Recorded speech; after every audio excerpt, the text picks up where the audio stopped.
This review is called Two Lies and a Truth. When you save up enough money or points to fly first class, it should be pure bliss.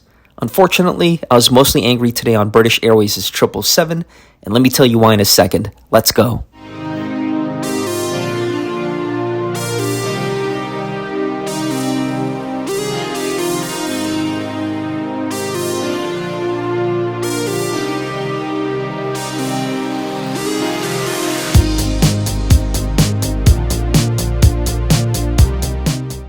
My journey today starts at Newark International. This is not where I was supposed to be, and I'm not happy about it. You see, 6 hours before takeoff, a BA agent called to bump me for my original flight. No explanation provided, and yes, apparently it is possible to get bumped even if you save up enough for first class. So I was placed on a new flight out of Newark that same day. I was frustrated I wouldn't see the JFK Concord Lounge before closing permanently in December, but was assured that the Newark Lounge was nice, modern, and wouldn't disappoint. Lie number 1. Newark's Galleries Lounge is not at the same level as BA's Concorde room. I was so livid about this, I didn't even bother taking footage and instead spent my time at the lounge filing a complaint. I was so shocked that BA would blatantly lie to customers, and unfortunately, this was not the last lie of the day. Okay, so I head to the gate, trying to reset and think positive thoughts. At least the agent confirmed I'd still be flying in BA's new First Suite product, so it's something to look forward to. And welcome everyone to British Airways' Boeing 777. Today I'm seated in 1 Alpha in a first class cabin that features 8 seats in a 1-2-1 configuration.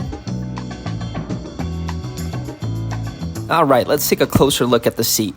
It's comfy but not super plush, controls are standard and not a ton of options, and unfortunately no massage function either on this first class seat. As for the space, of course, long and lots of leg room. You have a companion seat in front of you in case you want to dine with a friend. Overall, though, for first class, this feels cramped and narrow.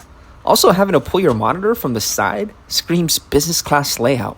There are some really nice aesthetics. Love the sweet look with the lamp, and the blue around the windows with the automatic blinds offers such a vibrant touch. For storage, I like this huge closet, but this is also the reason why the area in front of you is so narrow based on first class standards. Somewhere deep to your immediate left, you'll find USB plugs. And also somewhere deeper into your front left, you'll find a universal outlet.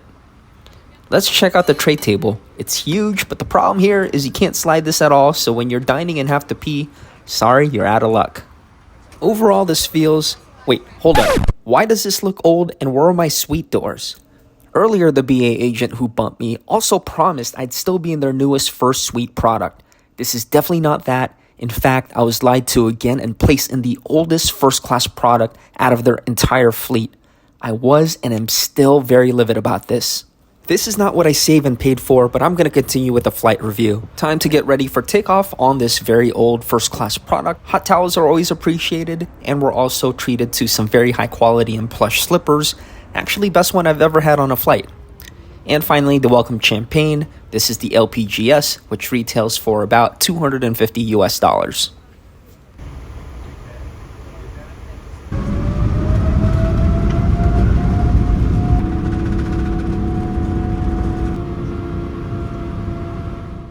Today's amenity kit comes in a temporary pouch and features a good number of creams and products from Elemis.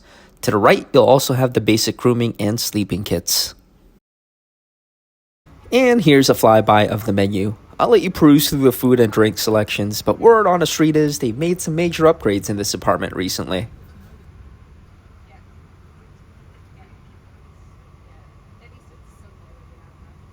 Before meal service, let's do the loo review now. What you have here is a very stale, standard-sized, business class looking bathroom. Not much to rave about, but at least we're stocked with more Elemis products. While we're here, let's also do a PJ switcheroo.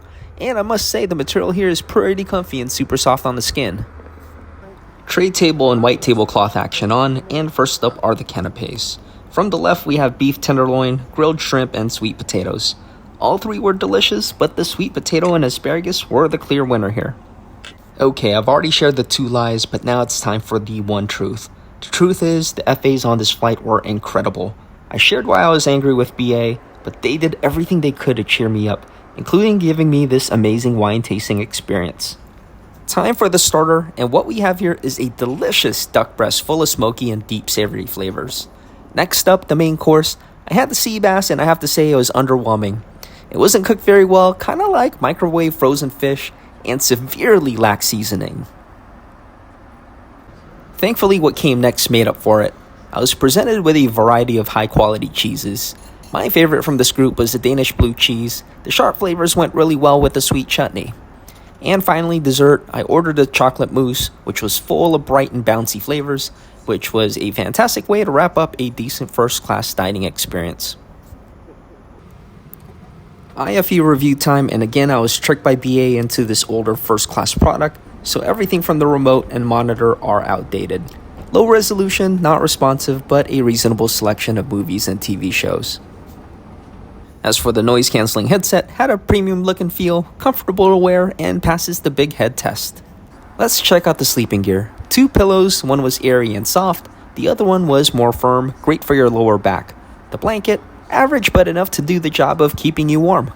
Time for my deep slumber, and the FA offered to make my bed for me, as per tradition in international first class. The lie flat, as you can see here, is definitely long enough, but it did feel like a tighter squeeze width-wise. All that being said though, it was still comfy and I was knocked out in no time. As I wake up and prepare for arrival in London Heathrow, I can't help but feel outraged again over what happened today. I understand unplanned changes happen in this industry, but lying to your customer not once but twice? This is just not the way business is done. My guess is I was bumped last minute to make room for a VIP, which is unfortunate because I work really hard to save enough money and points just to have these incredible life experiences.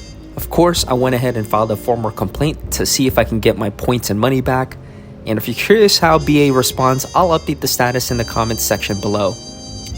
As for my overall flight rating, number 1, awful pre-flight experience, obviously, as I was lied to twice. 2, awful hard product as well. The first class seats were dated, and frankly, I've flown on better business class seats than this. 3, major props though to the hospitality of the FAs. They were absolutely fantastic. And 4, food was above average, but I wouldn't call it memorable either.